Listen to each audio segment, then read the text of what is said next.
Buongiorno Jungs, ich möchte euch jetzt kurz über die wichtigsten Regeln und Themen eine Information geben, was ihr auf jeden Fall beachten solltet, wenn ihr in den Kopf nehmt, dass ihr eine Woche hier am Balaton mal angeln möchtet. Der erste und das Wichtigste ist der Platz, weil ihr dürft nicht überall hier am Plattensee angeln.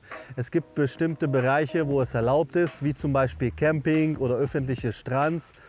Wir werden später einen Link einblenden, wo ihr auch gerne auf Deutsch alles lesen könnt, wo und wie und auch über die Regeln.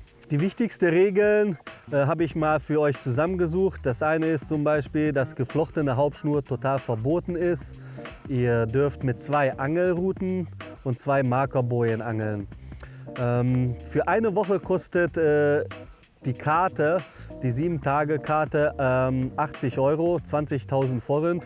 Und damit dürft ihr quasi auch mit dem Boot eure Montage reinfahren. Auf der Nordseite 350 Meter, auf der Südseite 450 Meter, weil einfach da das Wasser viel flacher ist. Ich habe mal ein paar Notizen gemacht, die möchte ich euch mal ein bisschen vorlesen.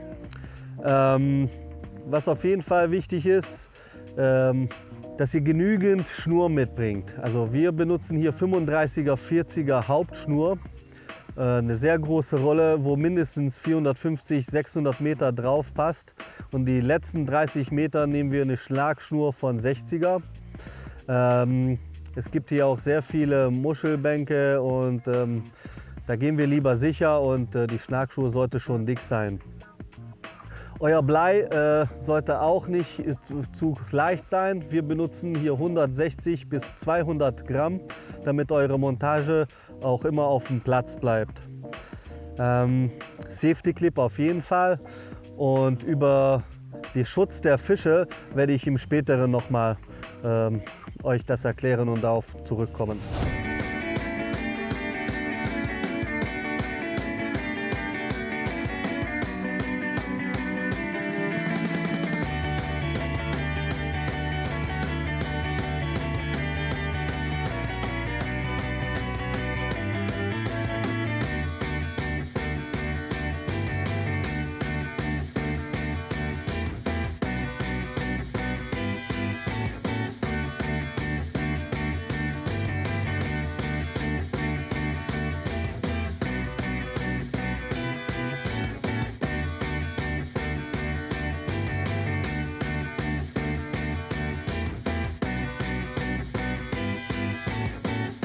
Wie ihr seht, versuchen wir und bemühen wir uns, mit den Fischen sehr vorsichtig umzugehen. Das fängt schon damit an, wo wir drillen, dass wir draußen, wenn wir den Fisch rausholen, in den Kescher, dass der Fisch immer nach vorne schaut, wie unser Boot. Wir benutzen immer eine große Abhakmatte, wo wir eigentlich von dem Haken befreien können. Und ja, das sind so die wichtigsten Regeln auch hier am Balaton. Der Kescher sollte auch sehr großförmig sein, mindestens 90 x 90er. Den haben wir jetzt von 350 Meter wieder genommen, wie ihr sehen könnt auf dem Video. 2x30er Wafters-Murmeln. Unglaublich, was diese kleinen Fische an Saugkraft haben. Ja, den lassen wir auch schnell wieder zurück. Ich mache den Mund noch ein bisschen sauber und dann kann er wieder schwimmen.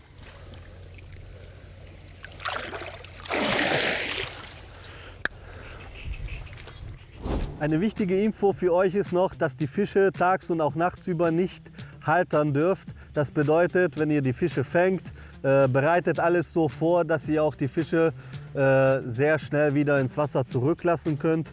Ich werde jetzt noch euch zeigen, was wir im Boot haben und die Regeln euch vorstellen, was ihr auf jeden Fall mitnehmen sollt, wenn ihr mit dem Boot vom Ufer aus angeln wollt. Kommt mit!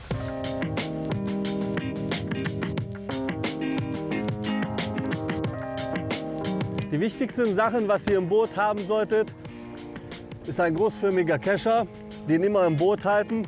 Ich lege zum Beispiel auch eine Abhakmatte rein. So kann ich den Fisch nach dem Drillen sofort ins Boot legen. Manche machen auch, dass sie den Fisch in den Kescher lassen und neben dem Boot ziehen. Das könnt ihr entscheiden. Pflicht ist auf jeden Fall in diesem Boot eine Weste. Immer im Boot lassen, immer drin haben. Wir benutzen ein 280er, 3 Meter langen Boot. Der Balaton kann ganz schön türkisch sein, also gibt es hier manchmal Wellen. Da ist es schon sicherer, auf einem großen Boot zu sein. Akkus, mindestens 3, 4 Akkus mitbringen, tauschen, laden, ich weiß nicht. Am besten in einem Camping, da habt ihr auch Strom. Da könnt ihr tagsüber eure Akkus laden. Bei 350, 400 Meter, wenn ihr 3-mal, 4-mal am Tag rausfährt, dann kann die Batterie schnell alle sein. Ich habe zum Beispiel auch meine Montagen schon mal vorbereitet drin. Wenn ich einen Fisch bei 300 Meter drille und kescher, dass ich sofort auch meine Montage wieder neu legen kann. Achtet auch darauf, dass das Boot immer gut gesichert ist. Ich habe jetzt zum Beispiel die Bootshalterung von Poseidon mit. Ganz einfach mit dem Gummi festmachen und falls der Fisch kommt, muss ich nur schnell ins Boot rein, einfach dran ziehen und dann kann ich sofort ins Boot steigen und wieder zurück. Auf jeden Fall auf 2 Positionen festhalten, so kann der Boot nicht weg. So, einmal vorne, einmal hinten. Achtet darauf, dass ihr am Balaton nur mit E-Motor fahren könnt. Benzinermotor ist verboten. Nimmt auch was richtig Stabiles, Großes, mindestens 55 RBS. Über die Akkus haben wir ja schon gesprochen, 3, 4 Tausch, damit ihr die aufladen könnt. Zur Sicherheit auch immer die Paddeln schon mal vorbereiten. Und damit ist gewährleistet, dass alles, wenn auch was schief geht, ihr zur Sicherheit am Ufer wieder rauskommen könnt.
Richtig ab. Voll raus. Wahnsinn, Alter. Das ist nur nicht normal. Okay. Ich möchte euch heute mal zeigen, wie wir hier vorgehen auf dem Gewässer.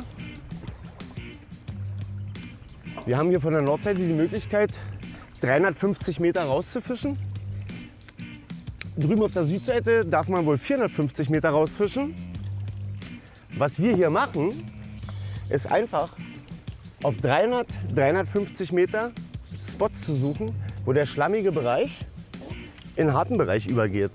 Das ist hier so die Kunst. Und das sind hier die Spots, die Fisch bringen. Das ist hier erstmal sehr schlammig. Wir sind hier auf 2 Meter. Und das ist die Geschichte. Das ist die Kunst, hier wie gesagt eine Stelle zu finden. Hier ist noch nichts.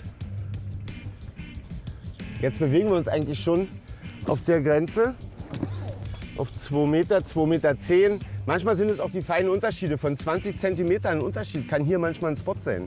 Das ist ein Stausee, ein riesengroßes Gewässer, was eigentlich wie eine Badewanne ist. Das zieht sich, das fängt an bei 100 Meter, geht das auf 1,50 Meter, 1,60 Meter fängt das vielleicht an, geht dann auf 2 Meter und es bleibt so. Es ist bei 1,90 Meter, 2,10 Meter, 2,30 Meter. Und die Unterschiede zwischen 2 Meter und 2,30 Meter, wenn der Boden ein bisschen härter wird, das sind die Spots, die hier Fisch bringen. Das hat es uns schon gezeigt, die Tage. Wir haben schöne Stellen gefunden, die auch Fisch gebracht haben. Und so werden wir hier weiter vorgehen. Und das sind die Stellen, wo wir ablegen. Ich zeige euch jetzt noch mal. Jetzt haben wir hier einen relativ guten Boden gefunden.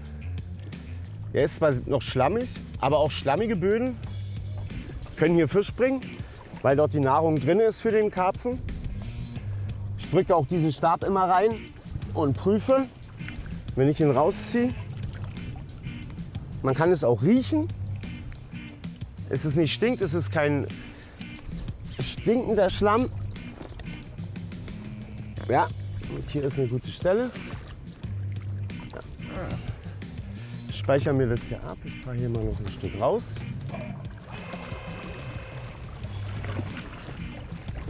Und werde jetzt 2 Bojen setzen in dem Bereich. Und zwar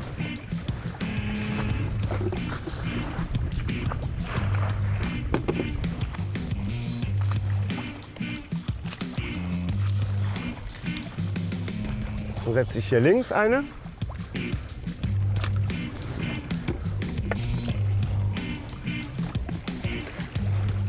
Haben wir hier ein kleines Stück rüber.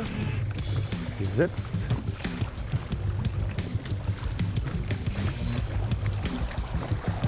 Ja, das ist gut.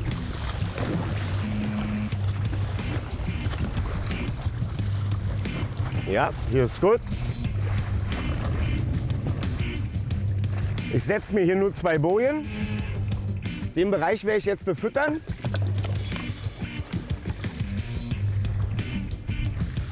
Die ist oben. So. Zweite Boje sitzt. Den Bereich fütter ich jetzt an. Und genau davor lege ich meinen Rig ab. Und dann wollen wir mal hoffen, dass es funktioniert. Okay?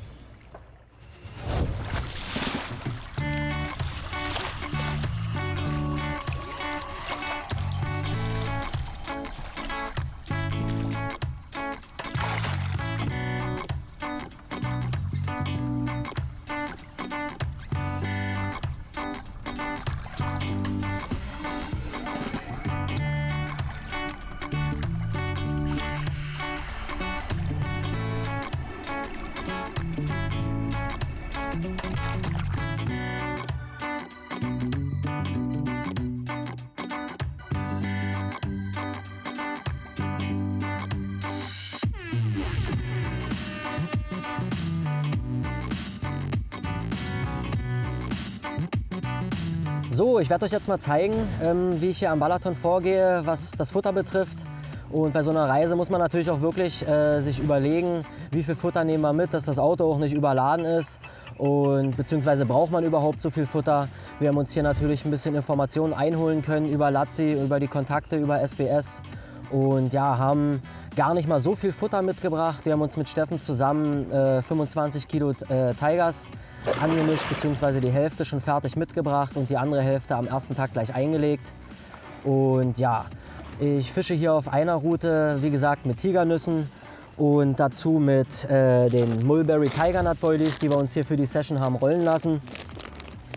Ja, das funktioniert ganz gut. Ich habe den Platz eröffnet mit 3 Kilo Futter auf dem Platz plus Tiger Nut, also ungefähr 5 Kilo Futter haben wir auf den Platz gebracht. Und die zweite Route habe ich in der ersten Nacht mit 2 30er Murmeln gefischt und habe dann nur 24er Murmeln eingebracht, aber sehr wenig. Und das hat die erste Nacht keinen Fisch gebracht, während die andere Route schon lief. In der zweiten Nacht habe ich die dann ein bisschen vom Platz her noch geändert, habe dann auch mehr Futter drauf gebracht Und siehe da, in der zweiten Nacht lief auch die zweite Route. Und ja, das ist auf jeden Fall schon mal perfekt, wie das läuft. Ich werde jetzt hier einfach mal mir frisches Futter anrühren, da es jetzt auch mittlerweile schon zur Neige geht. Wie gesagt, für die eine Route nehmen wir hier die Tiger Nut Mulberry Boilies und werden die einfach einfüllen. Ich werde davon noch 2-3 Kilo mehr reinpacken. Und hier, wie wir sehen, mit den Tigers ganz einfach angerührt.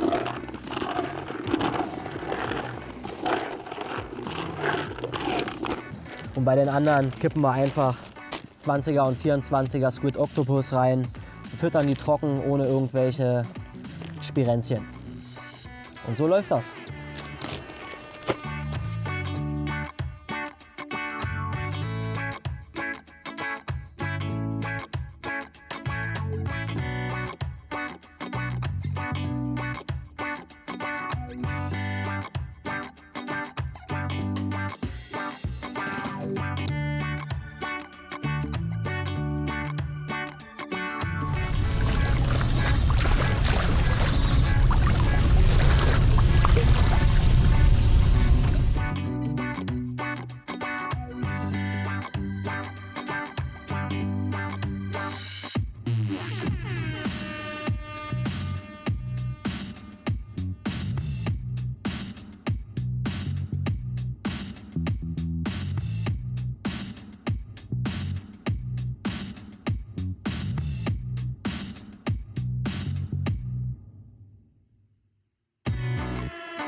So, ich werde jetzt hier mit dem Füttern beginnen und die Route nochmal neu ablegen.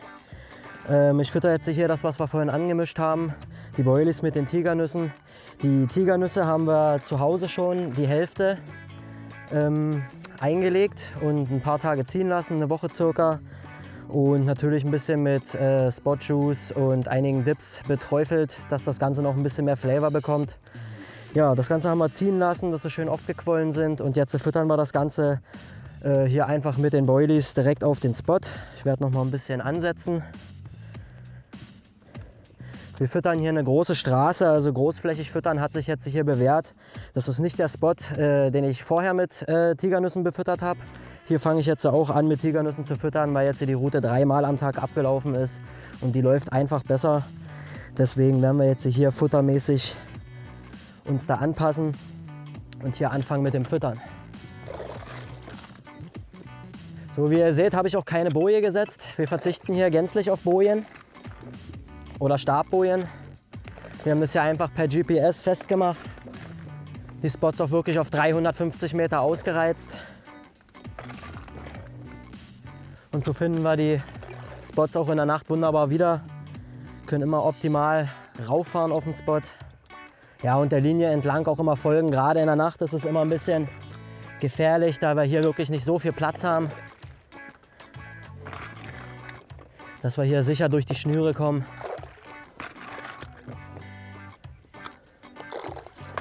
Und den Spot werden wir jetzt hier mal richtig in Gang bringen. Hat bis jetzt 2 Fische gebracht, der Spot. Und jetzt stehe ich auch wunderbar perfekt zum Ablegen der Route. Der Wind hat jetzt ein bisschen nachgelassen. Immer schön großflächig rein das Zeug.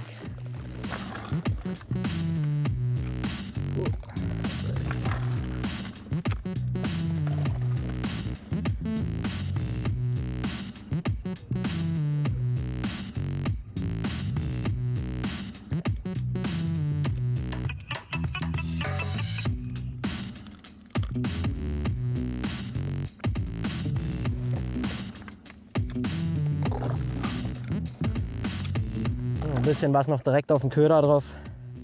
Wir fischen hier etwas längere Vorfächer, da die die Bodenbeschaffenheit hier doch überwiegend schlammig ist. Allerdings hier so ab 300 Metern wird es halt etwas fester. Davor ist noch schlammiger. Ja, und die Route sollte optimal liegen. Jetzt fahren wir wieder der Linie entlang zurück und hoffen wir mal, dass die Route hier demnächst noch einen Fisch bringen wird. Vielleicht noch ein Tageslicht. Das wäre wieder perfekt.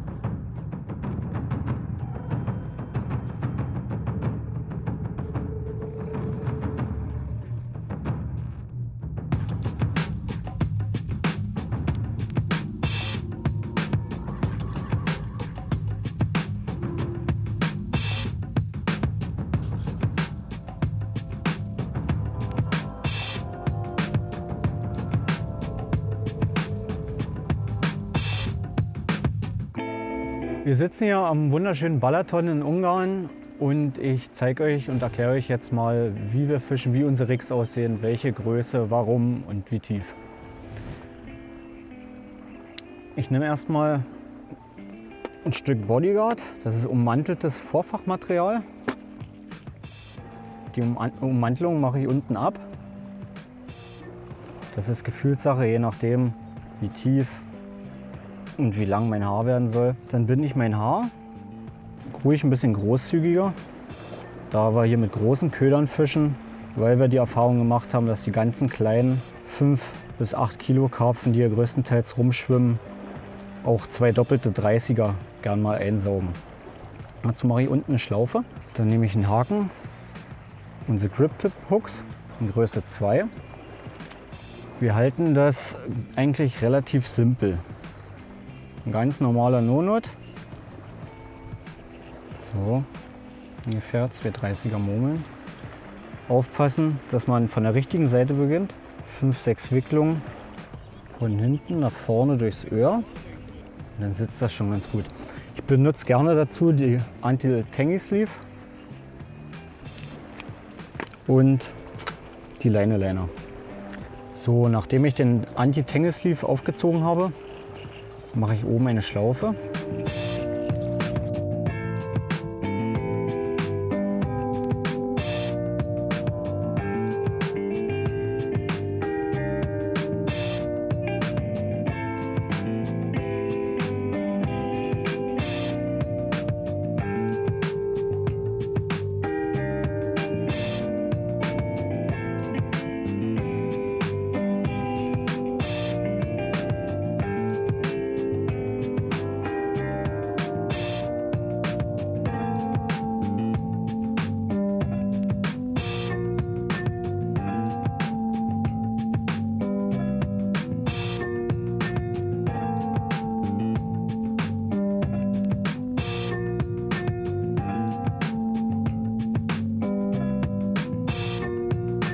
Jetzt kommen wir zu den Hakenködern. Ich benutze hier gerne die Krill Halibut von SBS. Beide in 30 mm, erscheint erstmal sehr groß. Jedoch, wie gesagt, saugen die kleinen Fische das hier auch ein. Dann ist einfach ein Stopper. So wäre es dann fertig. Wir fischen das gerne auch noch einen Ticken länger vom Haar her, da wir die selektieren wollen. Wir wollen die kleinen Fische raus haben und der Abstand bringt uns dieses. Danach dippe ich das gerne ein wenig in M4. Das ist ein Leberdip, ein sehr dicker Leberdip, und den lasse ich dann eine Zeit lang in der Sonne trocknen. Das trocknet dann richtig schön an und wird richtig schwarz und gibt dann ganz langsam alles nach und nach ab. Wie man sieht, fische ich hier sogar mit 3, 2 30er und ein 24er Wurfter. Und dazu benutze ich eine Steinmontage. Das heißt, nach oder während des Bisses kann sich dieser Stein lösen und ich kann den Fisch frei drillen an freier Leine, da hier auch sehr viele Muscheln vorhanden sind, sowie leichte Krautbänke.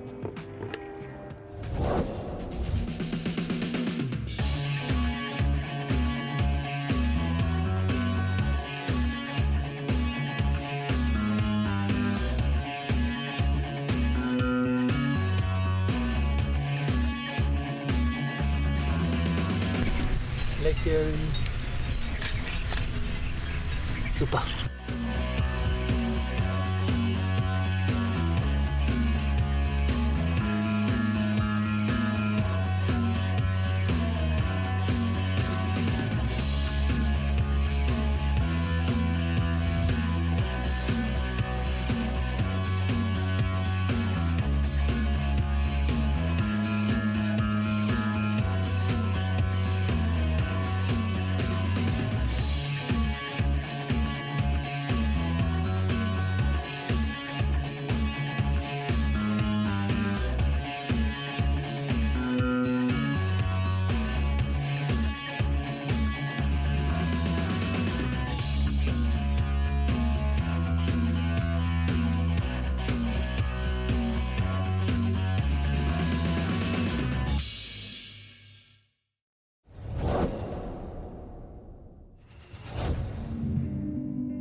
Ich möchte euch jetzt die Gegebenheiten zeigen, wo wir sind, wo wir angeln und den Platz euch ein bisschen näher bringen. Wir sind hier im Badacsony, Tördemitz heißt der kleine Bereich. Wir sind hier am einen öffentlichen Strand, den ich vor der Saison und nach der Saison gebucht habe, was ich dann auch für euch dann gemeinsam mit Guiding auch mal vorstellen können. Dieser Bereich wurde komplett hier für uns schon gemäht. Hier passen 7 Zelte oder wir angeln jetzt mit 7 Zelte hier. Das bedeutet, ein Dreierteam kann hier locker für eine Woche Platz finden. Wenn ich schaue, der ganze Bereich hier könnt ihr eure Zelte aufbauen bis ganz nach vorne zum Ufer. Wir haben jetzt ungefähr 10-15 Meter vom Ufer unseren Camp aufgebaut. Es ist Platz genug. Der Strand bietet eine Reichweite, wenn ihr schaut. Vielleicht können wir auch später mit der Drohne das zeigen, von der linken Seite vom Schilf bis zur rechten Seite, wo der Schilf ist. Das bedeutet, wenn wir auf 350 Meter angeln, habt ihr eine Reichweite von ungefähr 1500 Meter, was genügend für 3-4 Angler locker passt. Es ist alles sehr schön gemacht, sehr exklusiv. Wir haben einen Sanitärbereich, wo Wasser gibt, wo ihr Zähne putzen könnt, wo ihr auf die Toilette gehen könnt, baden, duschen. Der öffentliche Strand hat ein Buffet, wo ihr kalte Getränke und auch was zum Essen bestellen könnt. Also ihr seid komplett hier versorgt. Mega schöner Platz, sehr angenehm auch für Familie. Und deshalb habe ich auch gesagt, dass wir diesen Platz hier auch permanent vor der und nach der Saison mieten und für euch dann preisgeben. Ich zeige euch jetzt alles, kommt einfach mit. Hier ist ein kleiner Bereich, wer mit Familie kommt, der auch mit Kindern ein bisschen spielen kann. Ein kleiner Spielplatz ist vorhanden. Ihr könnt auch Ballspiele hier. Platz ist genug für die ganze Familie. Kommt weiter. Hier beim Eingang, bei der Frontseite, haben wir ein kleines Buffet, wo ihr kalte Getränke und auch warmes Essen bestellen könnt. Das ist tagsüber den ganzen Tag offen und ist auch gekühlt. Für alle Pflege, die jetzt nicht vorne was kochen müssen, können gerne auch hier was bestellen.